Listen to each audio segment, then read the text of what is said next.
Já de volta com o programa em discussão, conosco está aqui o coronel Arnaldo Sobrinho, que é especialista em crimes cibernéticos, e o doutor Wellington Dantas, que é membro do Comitê de Proteção de Dados e Privacidade da OAB.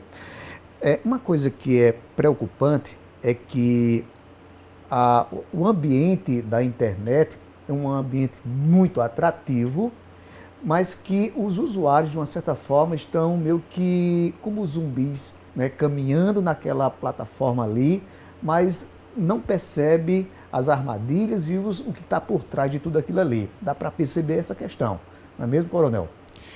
Veja, nós tivemos uma migração das diversas atividades da sociedade, no que chamamos de sociedade da informação, dessa ambiência real, do mundo real, para esse mundo cibernético. Tá? Então, apenas para que a gente tenha uma noção, muitos psicólogos e médicos tratam justamente essa dependência da tecnologia como um vício, né? Um vício moderno. E, obviamente, esse vício, esse exagero que muitas pessoas justamente se encontram imersas, de dependência da tecnologia, de não conseguir dormir, de ficar acordado e dormir tarde, de o tempo todo estar checando rede social, isso tem repercussão imensa em diversos setores da sociedade. No trabalho, as pessoas não conseguem manter concentração para produzir mesmo. As fábricas precisam, empresas precisam adotar protocolos de segurança com relação ao compliance, com regras bastante claras de uso dessas redes. Então há todo esse contexto que se coloca aí, esse patamar de interação do cidadão com esse mundo novo, vamos colocar assim. E obviamente que vamos dizer assim, toda essa coisa boa que a internet provoca, né? Essa revolução que provocou, ela trouxe também riscos e hoje esses riscos estão cada vez mais ampliados. Então, há muitos aplicativos que a gente instala no smartphone, eles são vamos dizer assim, os termos de uso são extremamente duvidosos, em que se permite acessar agenda, fotos, filmes, gravar áudios, né? Acesso irrestrito a muitas funcionalidades, que às vezes até de caráter íntimo, que se encontram no celular. Então, daí a necessidade do cidadão realmente olhar com cuidado o que efetivamente interessa, o que pode ser utilizado enquanto aplicação para facilitar a vida. Por que é que um aplicativo de banco deseja acessar minhas fotos? É algo que não tem lógica. Por que é que um aplicativo X deseja acessar minhas mensagens, gravar áudios? É algo que não é compreensível e que afeta a nossa privacidade. Então, esse risco a que a sociedade está, obviamente, submetida, tem esse patamar, esse parâmetro.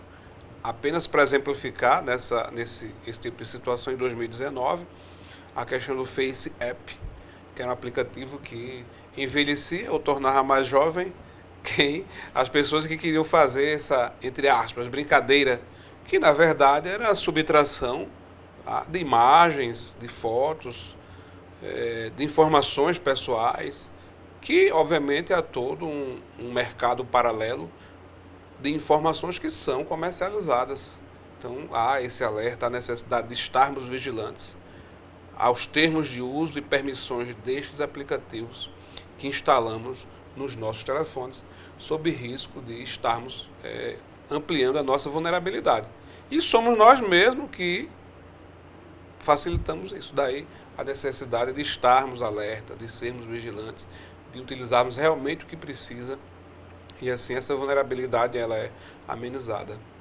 Como é que acontece esses crimes ultimamente, clonagem de números telefônicos, né, que as pessoas têm um interesse, é claro que é a questão de valores. E como é que as pessoas ainda podem cair, né, nessa história, nesse tipo de crime? Veja só, principalmente pela ausência do cidadão estabelecer protocolos de segurança com relação ao uso desses aplicativos.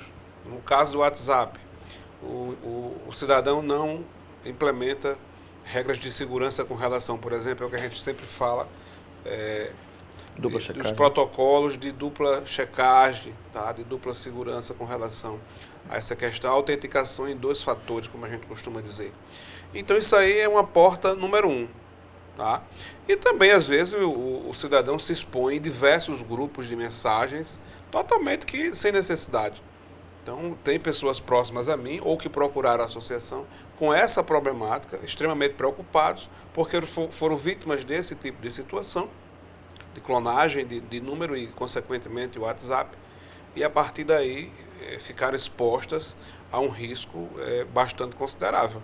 Há pouco mais de 10 dias foram feitas 7 tentativas de acesso indevido à minha rede social Facebook. E ao meu Facebook estão vinculadas, várias aplicações que são importantes. Então a gente teve que ficar vigilante a isso, mandar uma mensagem carinhosa para o invasor, para o hacker, né? E acho que ele deve ter recebido a mensagem de bom grado.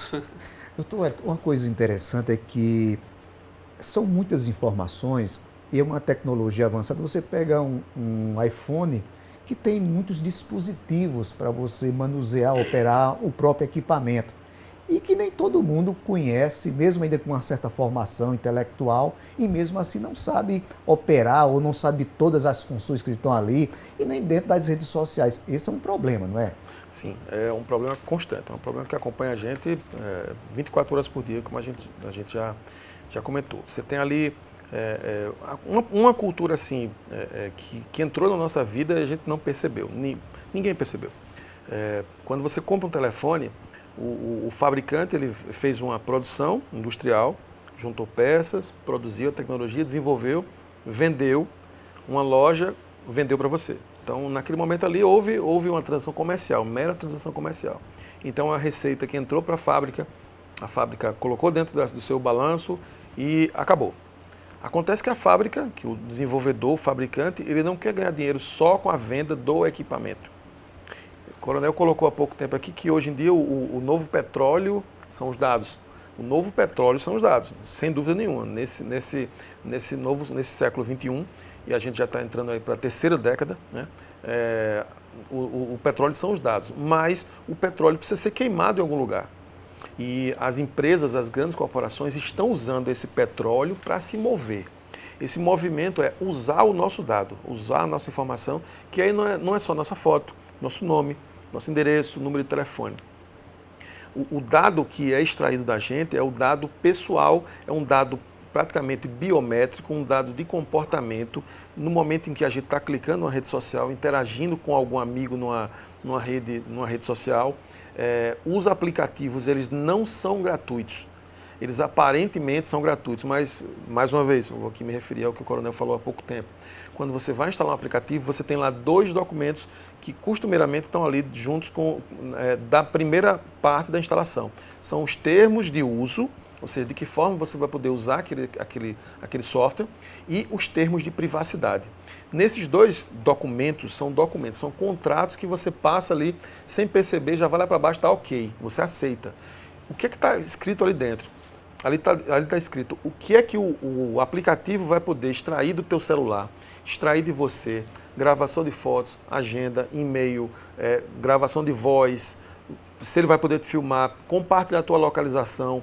Então, quando se tem toda essa gama de informações, sim, você lembrar que você ali dentro está colocando o teu padrão de corrida, você está fazendo consulta à farmácia para saber se você está usando um medicamento de diabetes ou não, se você está usando um medicamento para alguma doença que você está tratando, tudo isso é coletado, tudo isso é uma grande massa de dados, que é o que a gente chama de Big Data.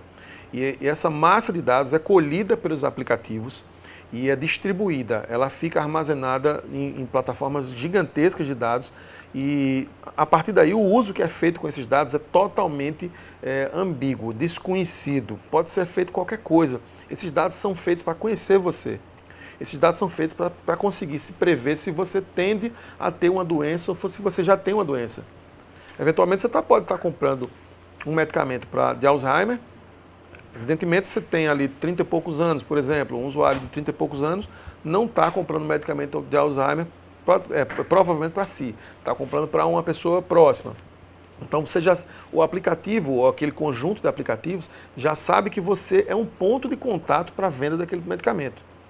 Biometria, você coloca o dedo no sensor do celular e ali está medindo tua temperatura, está medindo o teu batimento cardíaco, pegando informações, e você o tempo todo está alimentando o teu celular quanto a informações que são suas. Isso serve para prever quem é você, como você vai decidir, como você vai pensar. Não tem almoço grátis. Então, o que você está colocando de aplicativo, por exemplo, o Waze, o Google Maps, esses aplicativos estão sabendo tua rotina, que horas você vai aonde, onde você passou, quanto tempo você fez isso ou aquilo, de que forma você anda, velocidade. Então, a forma como a gente está exposto, ela é impressionante.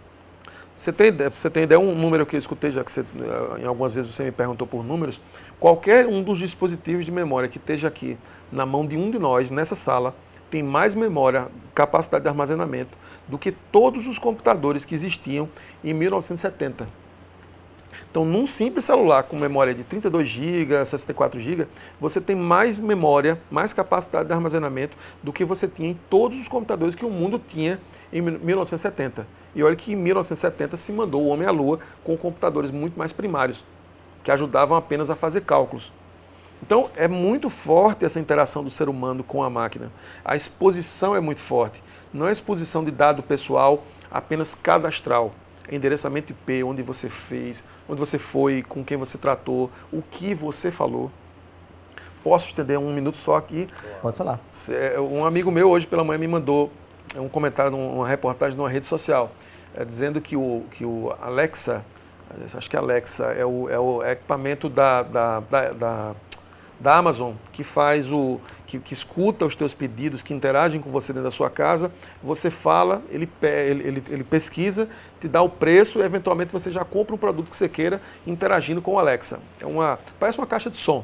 Aqui no Brasil ela está começando a andar, e aqui no Brasil, nessa Black Friday especificamente, se vendeu muito mais do que em qualquer outra época aí da história brasileira. Então a gente está colocando dentro da casa da gente, daqui a pouco a gente vai se interessar e vai querer comprar um equipamento que é de uma empresa, a Amazon, que vai estar escutando tua conversa com teu filho, escutando como você briga com alguém na sua casa, como você conversa, se relaciona.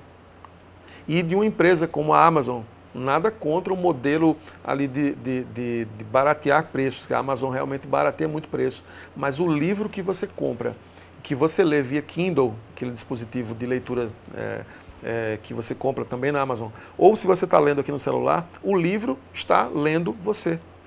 Você está lendo as informações do livro, ao mesmo tempo o livro está sabendo como é que você está interagindo, está reagindo, com uma parte do livro que trata de uma informação triste, uma história alegre, uma informação que te chama a atenção. Então o equipamento está te filmando, está sabendo se seu rosto, se tua biometria facial está demonstrando tristeza ou alegria. Isso é uma invasão de privacidade sem precedentes. A gente não autorizou isso e, ao mesmo tempo, estava lá escrito que isso iria ser feito. Então, esse é o paradigma que a gente tem hoje em dia para enfrentar. É verdade. Coronel Arnaldo, uma coisa interessante, entrando nessa história da privacidade, é que você, ao acessar um certo produto, vamos pensar assim, de repente, muitas empresas passam a lhe oferecer aquele determinado produto. Então, a sua informação passa a ser, e você está procurando um produto, passa a ser partilhado, então, com muitas empresas que vão lhe oferecer o produto. Verdade. É essa questão que envolve a privacidade, né? Por exemplo, chamados cartões de fidelidade, o ato digital CPF na farmácia. Esses são somente exemplos concretos que até o Everton já colocou, com relação ao uso comercial de nossa rotina. Tá? Então, imagina que alguém que utiliza o Google Maps ou o Waze para se deslocar pode compartilhar esse dado, e nós não sabemos, com seguradoras que, obviamente, estão interessadas em saber se aquela pessoa vai fazer um seguro é um potencial candidato a fazer uso da franquia ou do seguro, enfim. Então são informações várias que são colocadas, tá? E que são partilhadas com interesse comercial, e que somos nós, obviamente, que facilitamos essas questões. E aí, dentro de um contexto legal, jurídico, são situações que nós autorizamos. Tá? É verdade que hoje essa dependência tecnológica ela coloca justamente esse risco, né, que eu chamo de risco cibernético, em que todas as pessoas ficam obviamente expostas, ainda que não queiram indiretamente. Toda vez que um aplicativo ele é atualizado, são informações que são validadas, são novas estruturas de algoritmos que são processadas justamente para captar informações dos usuários como um todo, com relação a diversas situações sobre hábitos, sobre costumes, sobre o interesse, né? E às vezes o usuário pesquisa algo ou fala algo e essa informação ela é, obviamente, entre aspas, gravada e ela é utilizada como estratégia comercial para oferta de produtos. Aliás, desculpa a complementação, mas ele nos disse no início que eu poderia complementar. Vamos lembrar que a gente está falando de estratégia comercial, mas a gente também está falando de estratégia eleitoral. A gente está falando de estratégia de pensamento humano. A privacidade da gente está sendo disponibilizada de uma forma muito barata. As informações sobre nossa mente, né? E aí a gente não está falando de crime cibernético. A gente está falando de uma operação em que a gente está autorizando ou negligenciando. Assim como são negligenciados padrões de segurança dentro dos nossos celulares e que viabilizam o crime cibernético, que é cometido por uma pessoa isoladamente, não de uma forma estruturada por corporações. Os padrões de segurança que a gente deve seguir no momento em que a gente instala um aplicativo, basicamente é saber o que aquele aplicativo vai pegar da gente, que tipo de informações ele vai tirar de nós e o que é que ele vai usar daquela informação. De que forma ele vai usar essa informação para processar e eventualmente ganhar dinheiro com aquilo. Do ponto de vista de proteção contra crimes cibernéticos, é você fazer uso de ferramentas seguras, você verificar se você está usando realmente um aplicativo com chave de segurança ativa, é você não disponibilizar, por exemplo, o teu e-mail. Uma chave básica hoje em dia de segurança para celulares Android é o Google. O Gmail é o que você usa no teu e-mail, é a mesma senha de segurança, provavelmente, que você tem no Android. Doutor Wellington, eu queria que no próximo bloco a gente vai fazer um intervalo agora, daqui a pouco a gente retorna e vai tratar nesse último bloco sobre a questão da prevenção. De uma forma didática, como é que as pessoas devem proceder, porque falta a informação, não é verdade? Perfeito. Então nós vamos agora ao intervalo e nós vamos trazer para você esse assunto, como é que você deve se prevenir dos crimes cibernéticos. Então nos acompanhe porque a gente volta já já.